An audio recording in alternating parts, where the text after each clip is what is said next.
Combine results are finally in the books. Let's talk through the risers and fallers on today's episode. Let's get into it.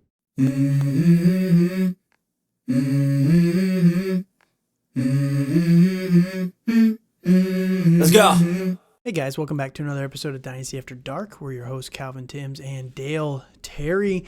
And first off, I just want to get this off my chest. I feel so bad not getting a video out last week. So hopefully if you guys are checking us out for the first time or you're returning, I do apologize for not having anything out there last week. I was deathly sick. Had a lot of work, stress the last couple of months. And I think my body, I finally got the project out on Monday, and it was just like my body was like, no, now you're going down. I'm just going to kill you. So I was pretty sick last week, but it wasn't too bad. I got to take a little bit of a break right before the combine, but we're back now talking through the risers and the fallers from the combine. And I've got my co-host Dale with me, and we are so excited to talk through these guys. How are we doing today, Dale? Hey, I'm doing pretty well. I'm excited that the combine's over and we got to see some of these guys in their spandex glory, I guess as you will. So, but yeah, it's going good, and I'm really excited to talk about all these wide receivers. Oh my gosh, man. The running backs had a little bit of a ripple effect. So the quarterbacks, we're going to go through position by position a little bit here today. We're not going to get too much in the weeds in terms of all of the measurables, but we're going to mention some guys that stood out in a positive, some guys that stood out in a negative, and some concerning warning signs that we saw from these guys as well. But yeah, we're excited to talk about this. I'm not super excited for what comes next because the next, month and a half until the actual NFL draft, it's going to be, oh no, well, this guy ran 0.01 seconds faster in the 40, so he's going to be the better pick, even though he had the worst honestly, profile. That does not matter. No, it does not. Yeah. I mean, those hundredths of a second don't necessarily matter. I feel it's a lot of the previous year's tape, and kind of how important. they do. Yeah, it is very important, and it's very important to watch them against good teams too. Oh yeah, for sure. Not the future janitors of some of the bowling greens Some of out them, there. unfortunately, yeah. Yeah. So no, it is good to finally get some numbers. You're able to contextualize a few things with the combine. Now we say this kind of every year. This is, I think, our third year of doing it, second year of doing it, but the combine does serve a very good purpose of you get to see some of the athleticism of some of these guys.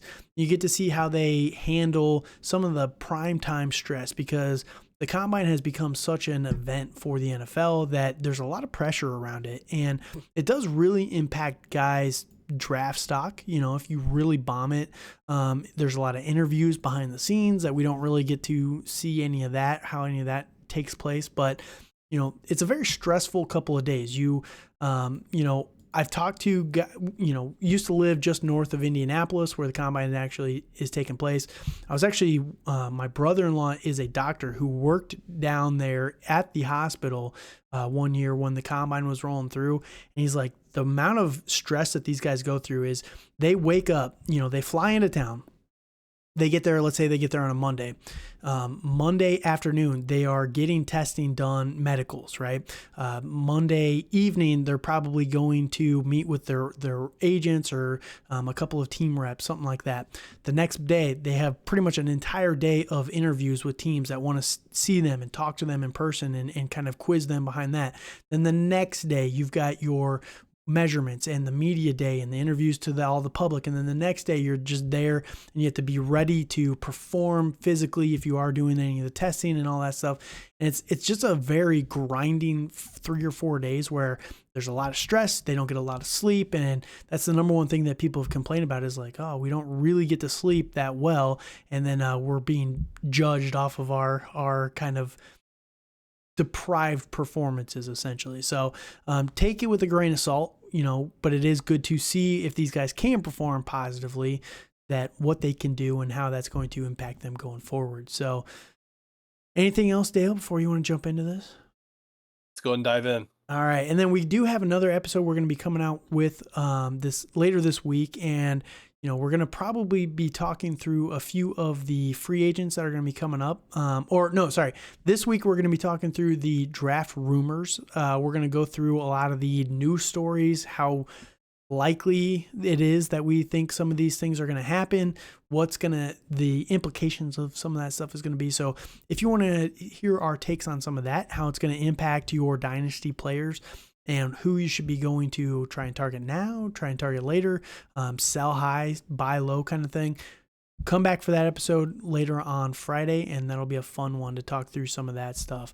Maybe by that time, some of it will actually break, like the Justin Fields news, for example. So we'll see, but spoiler alert, you'll want to check that one out. All right, that said, let's get into the actual NFL Combine. Now, I do have if you're watching on YouTube, and really quickly, one last plug, you can find us on Twitter at TDC_Calvin, at Dynasty_Dale, and at FF After Dark for the podcast. We're on YouTube, Rumble, Spotify, Google, Apple, anywhere that really podcasts are found. Make sure if you're there, if you can subscribe to the channel, it just helps us out there. And then if you can also like the video, leave a little comment down below. You can just say hi. I don't really care what it says.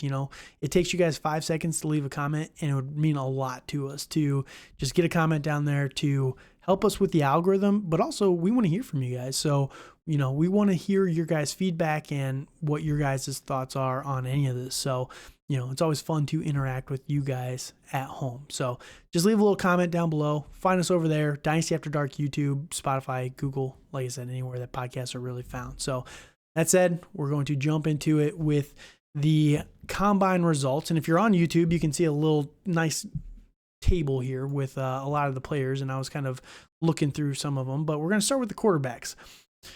Now, at the top, Caleb Williams, Jaden Daniels didn't really do a lot of testing. I don't think Drake May did any testing as well.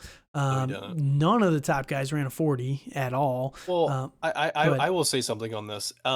After Caleb Williams and Jaden Daniels said that they weren't going to throw and all that at the Combine, I really think Drake May had an opportunity to set himself up. Mm-hmm. And to really show out. And I think that I feel that's an opportunity missed between him or Daniels personally. It's to kind of separate those two. Daniels is the one I'm most surprised by. I was actually listening to an NFL Insiders podcast earlier this week, going through a lot of the stuff behind the scenes. And one of the biggest things that they said that they took away from last week was basically that Caleb Williams is the standalone number 1 overall pick. Mm-hmm. There was a time where it was kind of is it Drake May? Is it Caleb Williams? It's just Caleb. It's Caleb. 100. It is. Whether it's the Bears or whoever, it's Caleb going 101. What the interesting thing that they said, though, was Drake May is the pretty much consensus 102. Which I thought with all the media and everything, very interesting with how it's been portrayed and Daniels is taking it over, right? Yeah. But all the team reps all believe that May is the number 2 guy in this class. It's like almost 3 different tiers here. Caleb is number 1. May is like solid in a tier of his own at number 2. And then Daniels, McCarthy, some of these other guys, that's who's kind of in that 3rd tier. But very interesting that Drake May, I agree with you. He had a perfect opportunity to show something here. Yep. But maybe he felt he didn't have to. His agent's getting the same news as all of us, right? So, probably more so than us, I would reckon. But yeah, Jaden Daniels and Drake May, I think those two had a very good opportunity to kind of solidify themselves over the other. But if Drake May feels he's the number 2, maybe he didn't feel like he needed to. So, just something interesting there. So from the quarterback position, again, not many of them tested at all. Spencer Rattler ran a 4.59, not terrible, a little bit slow, but quarterbacks with the 40 doesn't matter too much. Spencer Rattler. It doesn't really matter at all, personally, for the 40. I will say, Kenan Slovis, man, that dude was cooking 4.55, 40, had the best one of the 4 quarterbacks who tested. But, there wasn't really too much. They did the on-the-field drills. Hopefully, the only thing I really took away from the on-the-field stuff from the quarterbacks, Joe Milton has a disgusting arm. Cannon. He has a cannon. It is unreal what Joe Milton could do. If he could, He's like a build your own player on Madden franchise mode, where you put the arm strength to like 100, right? 1,000, like as much as but you his can. accuracy is like a 10. It is so bad. If he could improve his accuracy on like the short and intermediate stuff, the dude could be literally the best quarterback in the NFL just based on arm strength alone. He threw it 77.5 yards, air yards, before it even touched the ball. Before the receiver even caught the ball traveled 78 yards. That is nuts. Like, that is crazy. So Joe Milton has a crazy strong arm, but other than that, the one guy, and you're going to see a lot of people talk about this, and you can give me your thoughts here on J.J. McCarthy, but J.J. McCarthy, I did not like his on the field stuff. It was very inconsistent. He kind of struggled a lot, and this was very important to me because J.J. McCarthy, the biggest knock on him, people are like, oh, if you watch his film, he didn't throw much, right? But when he did throw, there were some good plays in there. And like, you saw some good plays here doing the field work with the guys too.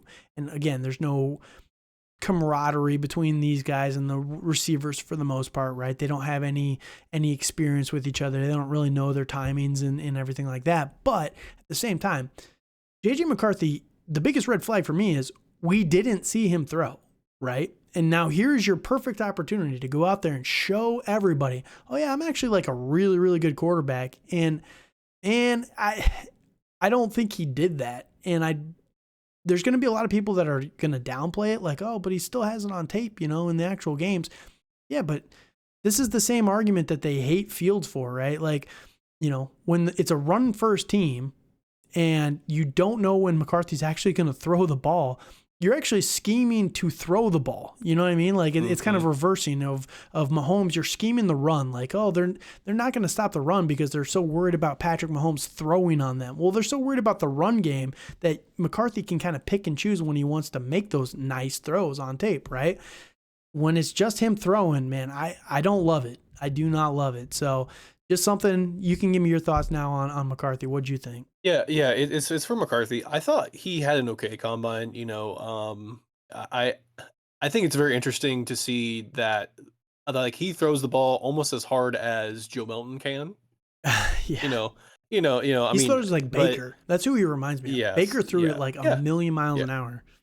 Yes. So, and I wasn't super impressed with a lot of his throws, but I kind of feel that way with a lot of these throwing drills, like for the down the field route, like on the go routes and stuff like that. Like a lot of guys, a lot of wide receivers kind of have to wait on the ball anyways, and that's what we saw a lot of from JJ McCarthy. And he's overthrowing receivers by 5-10 yards, it seems like at times.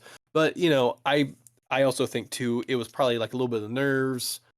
And it could just be he just didn't have a very good day. So, I think it's going to be interesting how he does at his pro day. And I hate pro days, man. I know, I do too. I do too. I get it because that's where people fell in love with like Zach Wilson. Yeah. And with Johnny Manziel back in the day. It's literally the best case scenario for the quarterback. It is.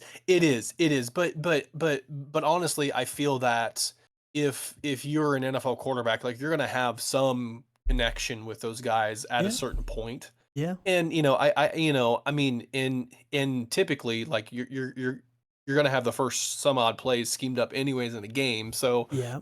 I mean it's giving you the best chance to succeed, and that's what those pro days are for, to kind of show off a little bit of that talent. And I never pay attention. I'm not going to lie. I never pay attention to the quarterbacks at the pro days. I pay attention to like the receivers a little bit more. I like to watch them on the pro days, but absolutely.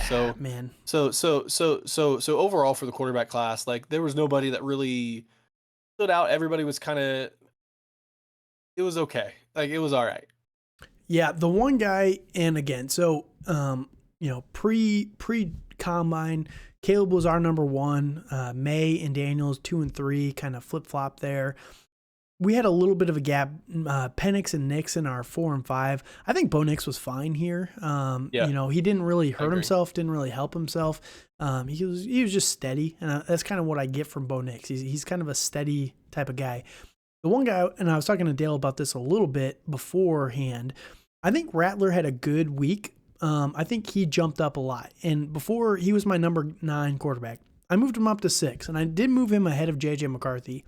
And this is going to be a hot take by a lot of people out there. I actually want to move him ahead of Michael Penix Jr. We'll see how the draft actually handles these two guys. I could see the world where Penix goes ahead of Rattler, but I can also see the world where Rattler goes ahead of Penix. I don't think Penix has done himself any favors ever since the national championship game. You know, he's not a bad player, but it's just there's not been any good positive press for Penix at all. So it's hard to believe that a team is still going to buy into him at a high rate, right? There's like almost no talk of him in the first round anymore. There's talk of McCarthy. There's talk of Nix. There's all these other guys kind of getting those whispers of first round, but Penix is pretty much a solidly day 2 pick consensus at this point in time. Maybe somebody shocks us, but like it's just been a couple of months of negative press for Michael Penix Jr. And I think that does worry me a little bit on that aspect. And the reason why I have Rattler ahead of McCarthy, again, I don't like McCarthy from a throwing standpoint. I do think Rattler has a little bit more experience than McCarthy, and he's been the focal point of that offense a lot more than McCarthy has, where they've needed him to be they've needed to lean on his arm a little bit more than McCarthy has. And Rattler, his offensive line did him no favors compared to J.J. McCarthy. So maybe that's a hot take. Maybe McCarthy's going to end up being better, but Rattler is more interesting to me. Yeah, I mean, all that I feel is true, but I think the biggest thing with Spencer Rattler is that he is fantastic from the neck down. You know, all of the being a quarterback, you know, and making all the throws, doing all the things is very much there. You know, I think he was a recruit back in 2019, like he was a number 1 prospect, you know, coming into college. You know, it's going to Oklahoma, and you know, we kind of see where I mean, they were touting this guy a couple years ago as a number 1 overall pick. Yep. So, you know, I mean, everything's there. It's just from the head up for him, you know, and how he does mentally.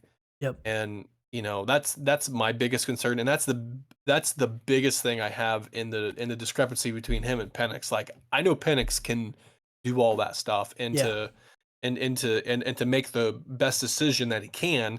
I just don't know for like Rattler if he's able to do. All right, let's jump over to the running backs here. Enough quarterback talk there. Really, again, there wasn't too much of a change there, but we did want to talk about all these guys a little bit here.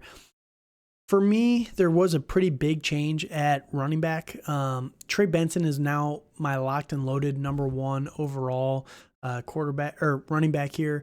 And Trey Benson, man, he did himself, you know, we were talking about Michael Penix and May and these guys not doing themselves any favors. Trey Benson killed it at this combine.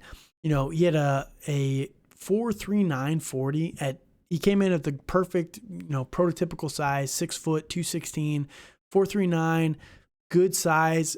I think that he performed better than my boy Braylon Allen, and I really like him a lot. You know, he was right there with Braylon Allen as my number 2, but I just think he's locked and loaded now as the number 1. What are your thoughts on Benson? Yeah, I don't disagree with that. Like, I think he did himself a lot of favors, and you know, I think he really improved his draft stock immensely with how he tested, you know, how he ran. You know, I was really impressed with him. Yep, I was too. And now you're going to see this a lot. Braylon Allen is getting a lot of negative press right now because of his results. And he didn't run the 40. I do think he's going to run the 40 at his pro day. I don't think he should get a lot of hate for this, for not running. Like, half the wide receivers didn't run the 40. The top guys, Rome, Marv, Neighbors, none of them ran the 40. So, like, why are we hating on Braylon Allen here? But big dude, 6'1", 235. Mediocre vert and broad. I think a 9'9" broad jump, and then his vert was, I think, 32 inches, which was 3rd worst for the running backs. I don't really care too much. I get it. It shows some explosiveness and everything, but that's not really Braylon Allen's game. He's not the most like explosive back and forth type of guy. He's someone who builds up a head of steam and he's just a locomotive, right?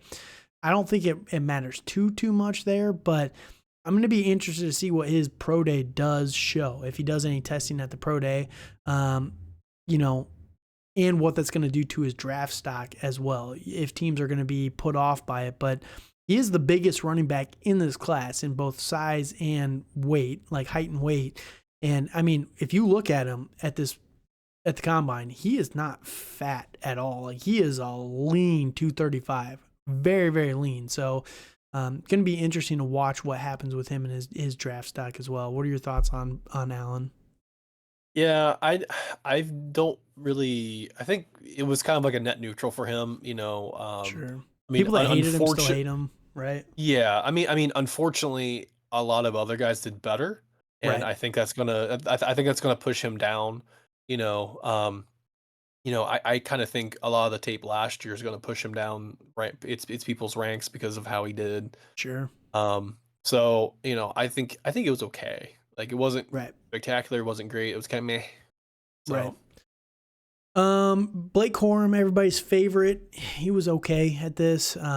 Came in small, 5'8", 205, 4.53, 40. I think he was solid in the broad and the vert. Showed decent explosiveness there, which is fine. That's great from a smaller guy.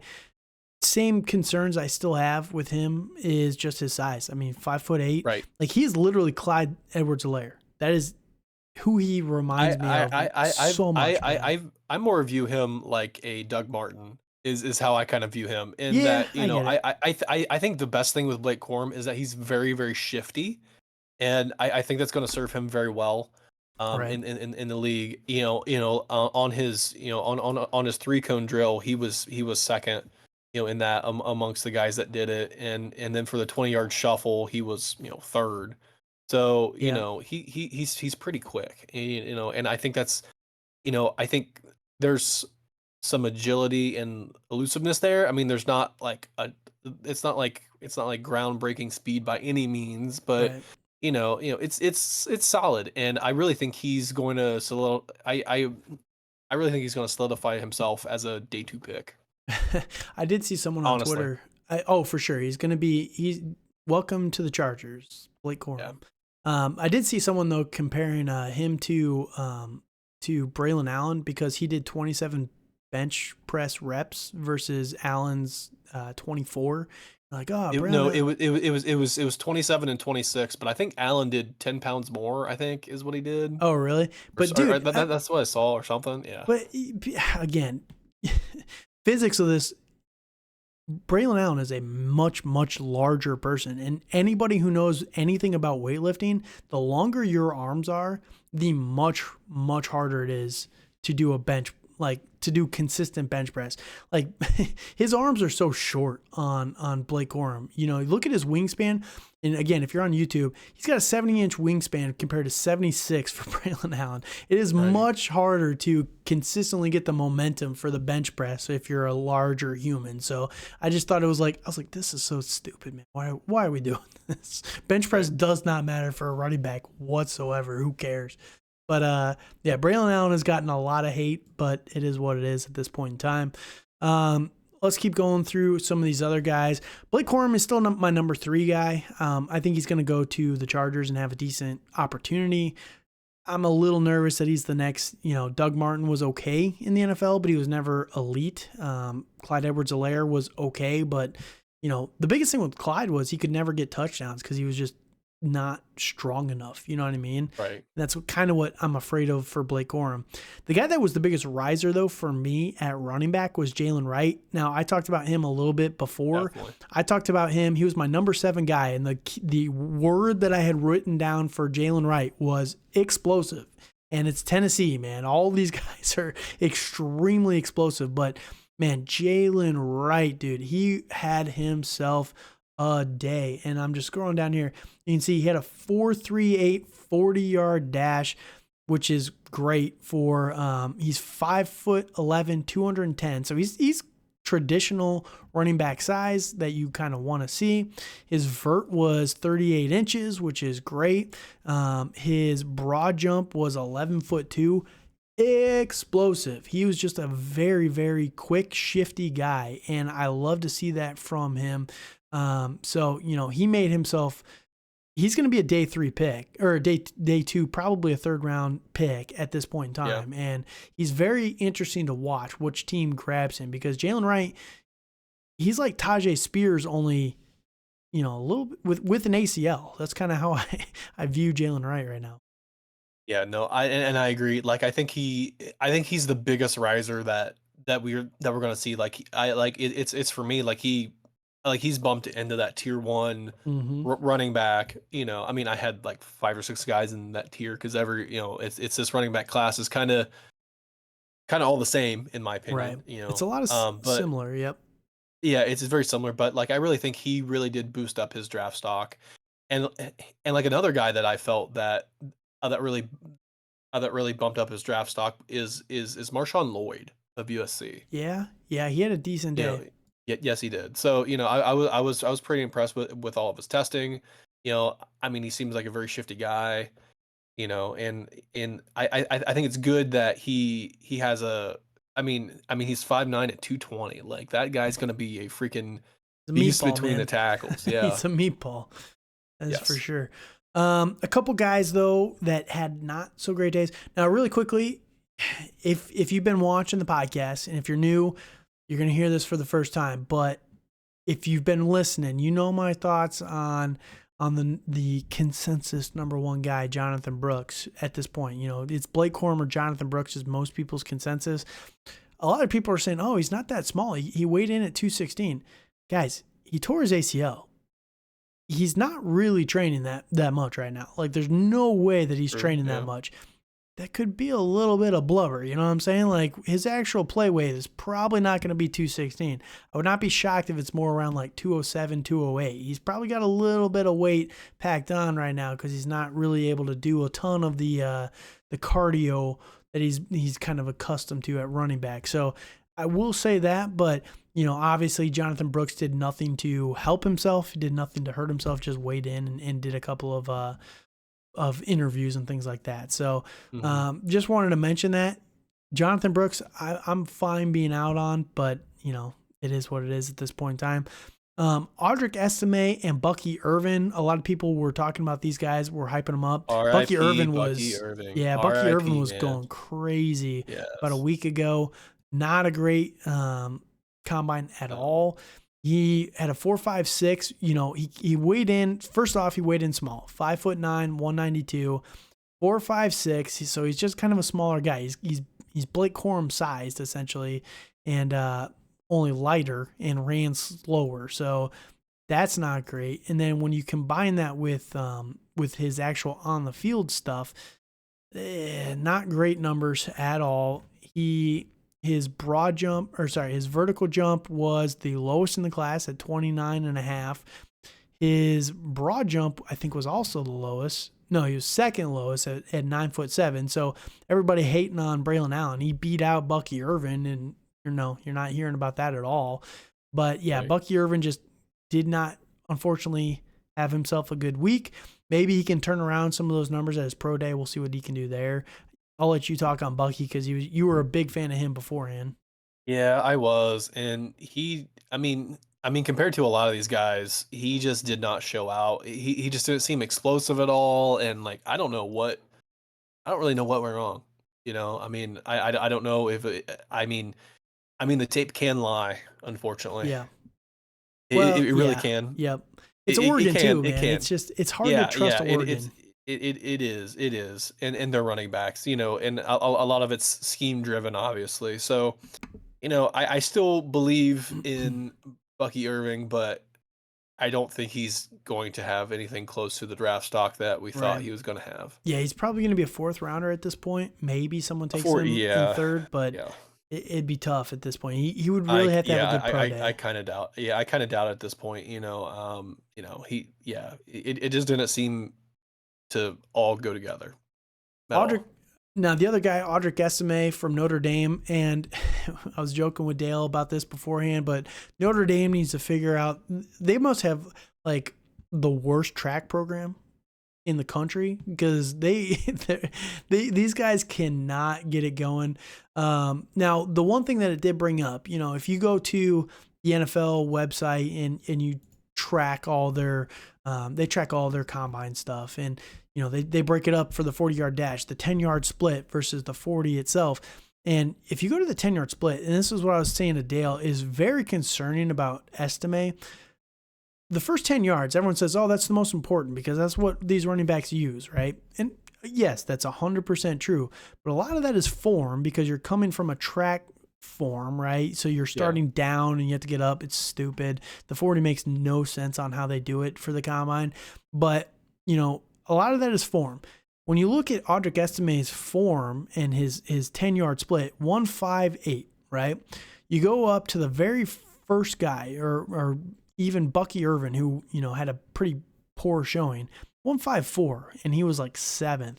The number one guy was 151. So, not even 0.1 second difference between Estime and Jaden Sheridan, who had the fastest of the guys, right? The concerning part is the 10 to 30 for me for Estime because he had a very slow 40 and clocked in at 4.72. Not great. Shades of Kyron Williams from just a couple years ago. And the craziest thing to me is if you go and you look at the vertical, Audric Estime was 5th at 38 inches. So he has explosion.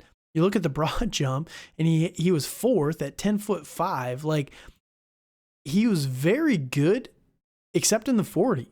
Like, that's the craziest part is just if you disregard the 40, the dude was fine. So, what are your thoughts on Estime and the results that he had? Yeah, I mean, it was very. I thought it was pretty lackluster. I know a lot of people hold 40 times against running backs a lot.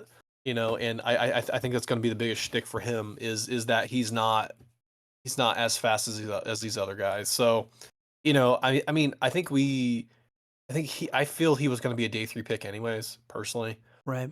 So I don't really, it affected which day he's going to get picked, like it just might affect the round a little bit. So, I think he's going to probably be like around a 5th round pick personally. I thought he had a chance to be like a 3rd rounder, but it's tough to see it. We'll see again. Maybe he can improve that at his pro day. If he can get that to like 4.6, all right, we're cooking with some gas here. So, again, he is a bigger guy, 5'11", 221. So, if he can get that to like 4.6, all right, I'm going to say he'll be okay. There's still hope around him. And then the last guy I really wanted to talk about here, again, the rest of the running backs, there wasn't really too much that stood out from the rest of these guys. The one guy that did kind of stand out was Isaac, I'm going to slaughter this last name, but Isaac Guerendo from Louisville. Dude killed it in pretty much every category. He was the fastest with 4.3340. He was the highest in the vert. He was the highest in the broad. Like, the dude just killed it from a explosiveness standpoint. Right. Very quick shuttle as well. Like, yes. Just very, very explosive. Yes. And unfortunately, I'm going to say that just buyer beware of all these it's the RAS scores that you get. It's the raw athletic scores. Yep. So just be careful with those because like there are people that score have a perfect score, which is basically like the most athletic of the athletic. That Anthony that Richardson, right? Basically, yes, perfect score. Yes. So and there's a couple guys in this year's draft that got this year's prospects that got that we're going to talk about here later. But I don't think I think the biggest thing, I guess you can say between, it's like an Anthony Richardson and Isaac Guerendo is that, Richardson's going to be, a stud and, Isaac G here is, maybe going to be on a roster. Maybe. Right. He might have done enough to get himself like drafted in round 4, 5, but yeah, it's just. I don't even think it's necessarily that. I think he's going to be a tail end of the draft pick. Yeah. Yep. So, dude, I really wish that and I was telling Dell this beforehand, but I really wish that the 40 was just them in a wide receiver stance with your Right. standing, one foot in front of the other, hands across your knee. Like they could even have someone hike the ball off to the side. I don't care. Like that could be your go signal, right? But it's crazy to me that we're doing track starts for these guys. And I get it. It's so that you can have a comparable because, with the track start, you're going to be a little bit faster off the get up because you're exploding out of that, right? You're exploding out of that. So instead of like a 4.33 for Isaac here, who had the fastest 40 time, he's probably going to have like a 4.42, somewhere in that range. It's going to be a little bit slower. Who cares, man? Who cares? It's actually a measurable that we can use and apply to an actual NFL field. So I don't know. It's just stupid. But all right, let's jump over to the wide receivers here. And again, the interesting part was a lot of the top guys didn't really test too much. Marv is doing his own thing, man. No agent. Yep, didn't really do any testing. I think the biggest thing with him is that his dad has been in the NFL, so I think I'm not worried. I'm not worried about him. I'm worried about other people that don't. I'm just shocked. I'm worried about. I'm much more worried about other people that don't have agents. Like people that we've talked about already. And all that. But I will say there's a lot that the agent can do that to like make it easier, like setting all this stuff up. Absolutely. But absolutely, it's his choice. I think he's still probably going to be the number one wide receiver drafted.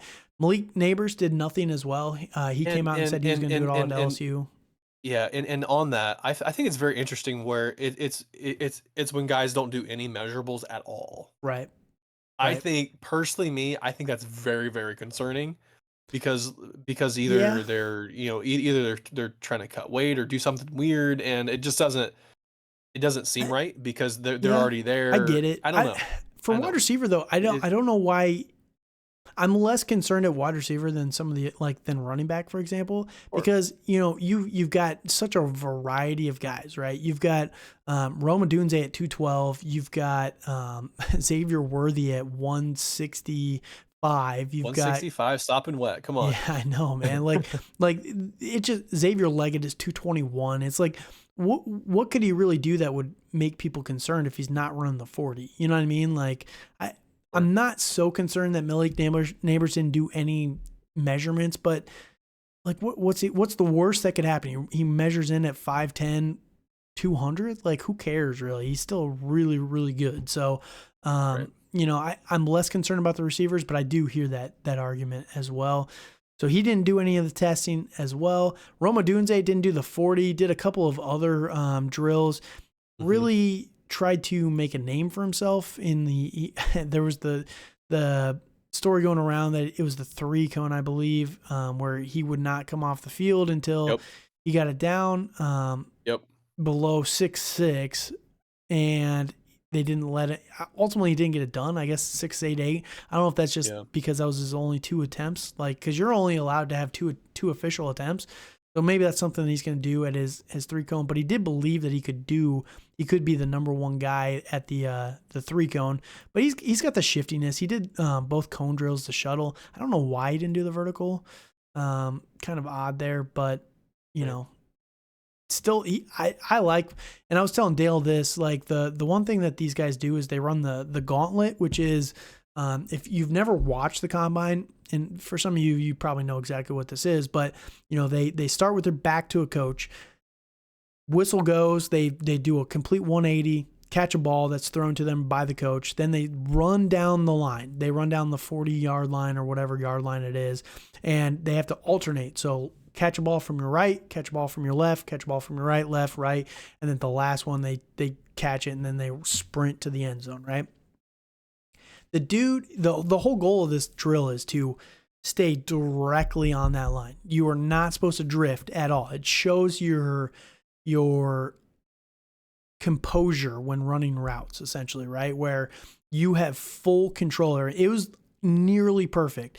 And then, you compare that to Troy Franklin, who's everyone's sweetheart right now, and it was like a serpentine pattern, just back and forth. You are not supposed to swim like that because that's how DBs push you off your route, right? And in the actual NFL, everything is so timing based, and precision pass base where they're throwing it to a spot, you need to be there. And if you're weaving off your route, that's how you get interceptions and things like that. And man, Odunze killed the gauntlet. He was so good at that. So I still think that Odunze is locked and loaded as number 3. Do you think anybody else kind of supplanted him? I don't think so. I think I had either Troy or Brian Thompson or Thomas. I had Odunze, but I really think Odunze really, really, really left his mark. In Indy the other day with all of what he did. So yeah, the interviews, everything, just felt like he killed it there. A couple of guys. So obviously Xavier Worthy has the new 40-yard dash record. My guy, small guy, 5'11", 165. He is. Like, congrats to him. He's got the 40-yard record, so that'll be there for a long time. Wish he weighed around like 175, like Troy Franklin, but Well, see, I'm not super worried about that because I think he can bulk up a little bit. I do too. I just will he do it? That's the question. I think he's going to have to, or he's going to get split in half in the NFL. Sure, but but that's beside the point. Right. A couple of so we're gonna just rapid fire these receivers a little bit, talk about them a little bit. Brian Thomas Jr. ran a 4.33, which is great.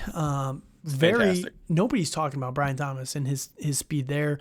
Very solid there. Keon Coleman 4.61, a little bit slower, but he did have again a very good gauntlet drill, and then he showed some of his explosion in the other category. So Keon Coleman remains the biggest enigma. I don't know how to rank him. I really don't. People are gonna kill him for the 40, but 4.61's not bad. I think CeeDee Lamb had a 4.56. It's not horrible, and 40 time means nothing if you're a good wide receiver. Right. Just ask Larry Fitzgerald. Oh yeah, for sure. Or Cooper Kupp. Right? Honestly. Yeah, or Cooper Kupp. So I think the biggest thing with Keon Coleman is that I feel that his teammate Johnny Wilson, is more athletic, and he bigger. Outperformed him at Florida State. So yeah, and he's bigger. So I feel that I like Johnny Wilson better than Keon Coleman right now personally, but that's just me. It's gonna be interesting to see where he ultimately goes in the NFL draft. So Xavier Worthy set the record at 4.21. Very, very fast guy. Very small. You can see him on the thumbnail on YouTube. He's tiny. Not much wasted space. A small guy. So yeah. I think he'll be fine for the NFL though. Yes, I agree. And I know there's a lot of people that are already comparing him to John Ross. Right. This dude ain't John Ross. No. He is not close to John Ross. He is a much, much better football player than John Ross was. And he's much more talented than John Ross. So yes, I'm not worried about him at all. Agreed there. And then the other thing was Troy Franklin 4.41, not bad, but again, I was telling Dale this. I don't love that for a guy that weighs 176. I want him to be faster. And for this, what is the meme? Is this your hero? Essentially, everyone has been so high on Troy Franklin. Dude, the more I see him, the way his gauntlet, again, he ran a serpentine pattern on the gauntlet, which he doesn't have good control. And again, it's Oregon, so it's so hard to rank these guys for the actual NFL because everything's so gimmicky and schemed up in Oregon. And they were very good this year as well. So I don't know. I'm out on Troy Franklin. I'm happy to be wrong, but I want out.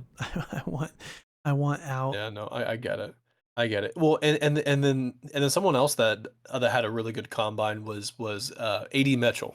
Yes. Yep. Adonai Mitchell. Yes.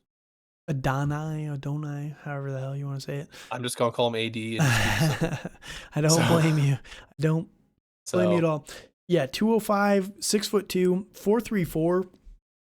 Yeah, right behind Brian Thomas, 4.33. Yep. Brian Thomas was faster, I'm just saying. But no, this guy killed it. Very explosive as well. Jalen Polk, 4.52, not bad at 203. Brendan Rice, 4.5 at 208. Kind of interesting. Xavier Leggett ran a 4.4. Yeah, I think him and Coleman are going to be the two biggest question marks, I guess you could say, and how people are going to rank them, because some people really like No, Leggett. Oh, yes. Yep. Leggett. Yeah. Yeah. It's Leggett and Coleman are the two biggest question marks to me, because these guys, can are these great athletes, and we've kind of seen them, but also it's really hard telling what's what with them. Yep, for Personally, sure. Another couple. Tez Walker, very very fast. Can't catch he's the very ball the fast. best, Yes. but Nope, he man, can't. if he can fix his hands, dude is still very talented. He's very fast Um, player. someone that I am starting to like is Christian McCaffrey's brother, Luke McCaffrey. Oh yeah, He he he tested very, very well, and he is very shifty. In the 3-cone drill, he was the second, best player that tested, and then the 20-yard shuffle, he was the fastest. Yeah. So, If he can have half the hands of Cooper Kupp, man, he could be. yeah. So I think he really helped himself, in Yep. Indy this week. A couple other guys, Jermaine Burton remains the biggest sleeper Yep. in this class, in my opinion. Agreed. Him and who was it? I just saw the name. Roman Wilson. Roman Wilson came in a little bit lighter than I wanted him to, 185. Again, 4'4", not bad. Dude, this is the craziest thing. Like, he weighs 10 pounds more than Troy Franklin and still ran faster than him. Like, I get it. 40 doesn't matter too much, but dude, Troy Franklin did not have a good 40 for being as small as he is. I know, but again, it's something that these guys they train train for. He could have trained too. Not a good learner. He could have. That's true. That is very true. Can't learn. That's what Troy Franklin is. I don't know. I just don't see how everyone is just completely hyping him constantly. But this is such a good class, man. There's so many other people that you could have. I just don't see the draw of Troy Franklin so much, I guess. But Sure. Yeah. So anybody else you really want to talk about? Again, the receivers really made a name for themselves. Yes. A lot of them did. The one thing I wonder is, do you think these guys are going to push themselves down? Like, do you think they're gonna, because there's so many, right? If you do a quick count, Marv, Rome, Brian Thomas, Malik Neighbors, potentially Keon Coleman, Xavier Worthy, Troy Franklin, Lad McConkey, who we didn't really talk about, Burton, like, there's like 6 potential first-round picks, 7 first-round picks, Adonai Mitchell, right? There's so many potential first-round picks. And then you get into the next tier of guys. You got your Jalen Polks, your Brendan Rice, your, the Luke McCaffrey, there's so many guys. I wonder if they're going to devalue it. I just think there's a lot of elite guys that I think a lot of them are going to get taken in the first 3 rounds. You think they're going to take him? See, that's always the question, is because there's not so many elite defensive guys. Like, do you think that they're going to be like, well, if I don't take Xavier Worthy, or let's not do Xavier Worthy. If I don't take Brian Thomas Jr. here, right? And in a round, I can get, in 1 round's time, I can get Roman Wilson. Is that really that big of a downgrade to get this superstar defensive player? Like, I'm just wondering if it's going to devalue the wide receivers because there's so many good guys, right? It's going to a little bit, but I think the league is, obviously we've seen it in the past, 5-10 years that the league's changing into more of a passing league, and you really need these elite wide receivers to make your offensive run. Yeah, that's fair. And there are so many teams that still need a guy so badly, like the Patriots, the freaking Panthers could use 5 of those guys. Yeah, true. Honestly, the Giants could use all of these guys. The Cardinals, the Chiefs could use another guy. Like, there's so many teams that could really use another guy here this year, and it's a great year to be getting these superstars. Like, you look at the sizes of these guys, and again, that's why I'm not too worried about Malik Neighbors' weight, but there's so many 200 plus guys, 6'2", 6'3", like 6'0". Last year was just so tiny, like such a small class compared to these guys. Last year was the slots, this year is the outsides, right? So that's how it kind of feels. So, all right, let's talk about the last position here. I don't know if there's too much we want to talk about here with the tight ends. Not a ton of actionable items, in my opinion, on these guys. The biggest riser, I think, was Ben Sano from Kansas State. Yeah. Kind of showed out a little bit there. But other than that, I mean, they've been pretty consistent from the last couple of years. Nothing really crazy there. Athletically, these tight ends are good, but there's nothing that was really super surprising in my opinion. I will say that I think Theo Johnson had a perfect RAS score. Okay. So I mean that's something that Twitter like oozed over and goggled over this guy. Because he's fast, right? 4.65, not bad. I mean he's fine. 6'6". He's fine, but there's other guys I would rather have ahead of that guy personally. There was the guy last year too. The tight end last year, I forget his name. He got drafted by the Jets. I do remember this. But he had a 10 out of 10 RAS score last year as well. Dude, absolutely. Kuntz, was that it? It might have been. You remember what I'm talking about though? Yeah, I do know what you're combine. You're like, this guy had no production in college, and all of a sudden he's So again, it's the RAS scores don't. I mean, they do mean something, but they only mean something when there's tape involved, and they only mean something if you're the Colts. You have to have like a 9.0 RAS score to get drafted by the Colts. That is very true. So I think overall, I don't think there's a lot of big movers. I was a little bit saddened by Jatavian Sanders 40 times. Really? His 40 time was slower than.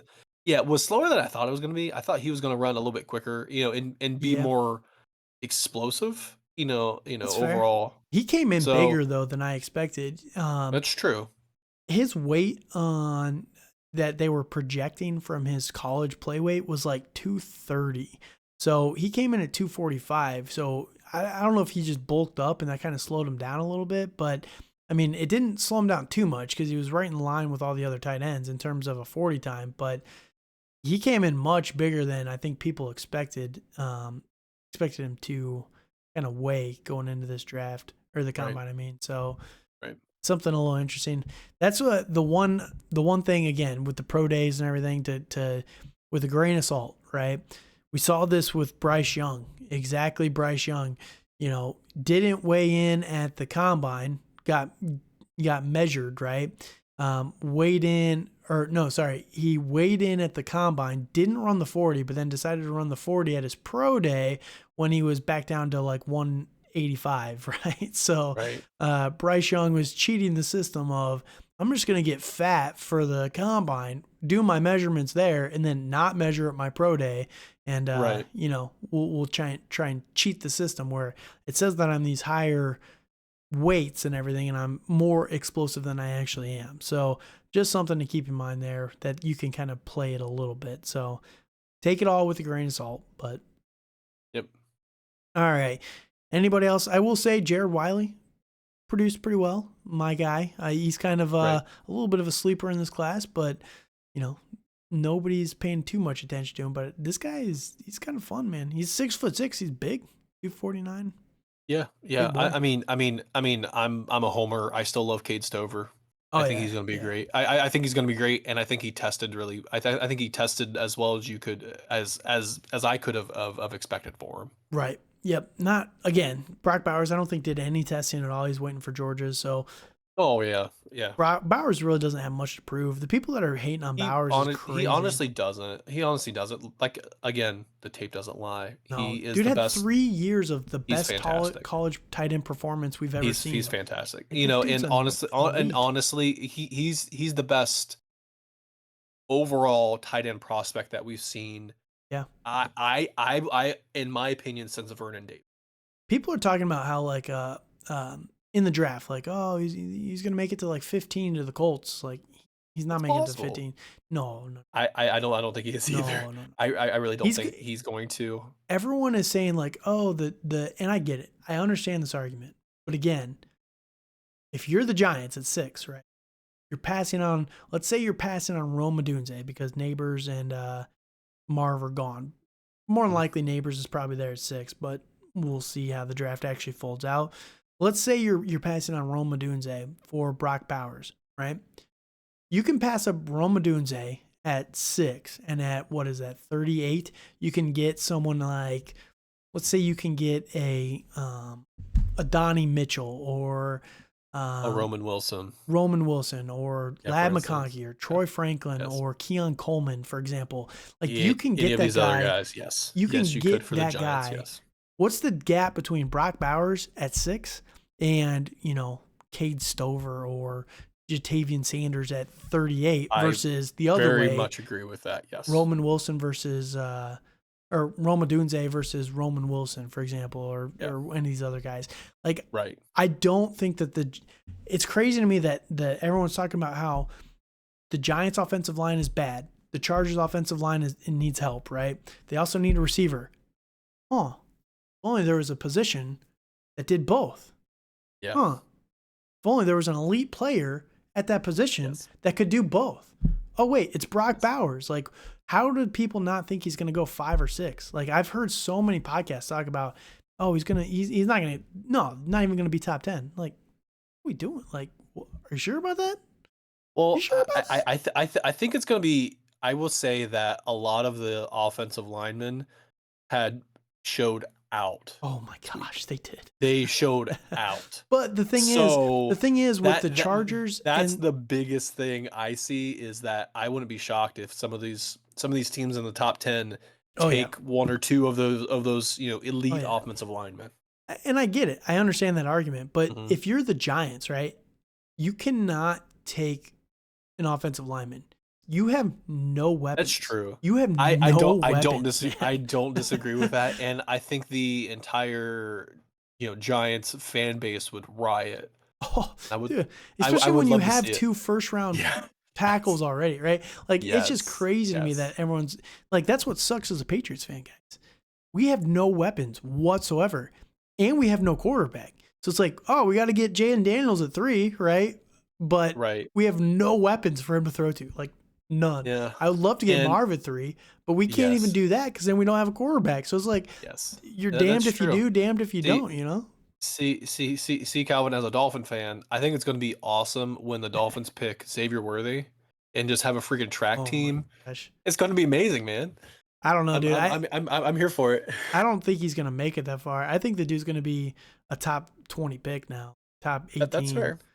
Well, I don't know where he's going to go, but man, it's gonna be interesting. Alive, he is fast. It's gonna be interesting. Fast. He is. He's flying. I would not be shocked if we're kind of just free. The episode is basically over, so we'll kind of wrap it up here in just a minute. But I would not be shocked if the Bills don't try and get aggressive and trade up for him. He fits the Bills perfectly. You know what I mean? They like those smaller guys and they like those fast guys. That's where it would be very, very interesting. So. It'll be interesting to see where they ultimately go, but we'll see. The draft's going to be fun, guys. It's a month away. There's going to be a lot to talk about. Well, it's actually, might as well say it's almost 2 months away. Oh, 2 months away. A month and a half. Yeah, almost. It's probably like 7 weeks away at this point. Dude, free agency is in 2 weeks. Coming up. Free agency, baby. Up. Yes. Oh, I'm excited for the rumors episode later this week. So make sure you guys come back for that one. That's going to be a fun one. We're going to talk through a lot of the rumors. We're going to talk about a little bit of the free agency kind of expectations and kind of landing spots, who we think is actually going to make it on the free agency, things like that. So it's going to be a fun couple episodes coming up. Make sure you subscribe to the channel. Again, you can find us at the Dynasty After Dark, YouTube, Rumble, Spotify, Google, Apple, everywhere the podcasts are found. You can find us on Twitter at TDC_Calvin, at Dynasty_Dale, and at FF After Dark on X, Twitter, whatever you want to call it nowadays. But I've been Calvin Timms. He's been Dale Terry. We've been your hosts here today. Dale, any last thoughts? Send it on home. All right. Until next time, thank you guys so much for listening. We got so much more content for you. Have a good night. And we all got dreams. We all want things. But what you gonna do for it? How you gonna move for it? What you gonna be?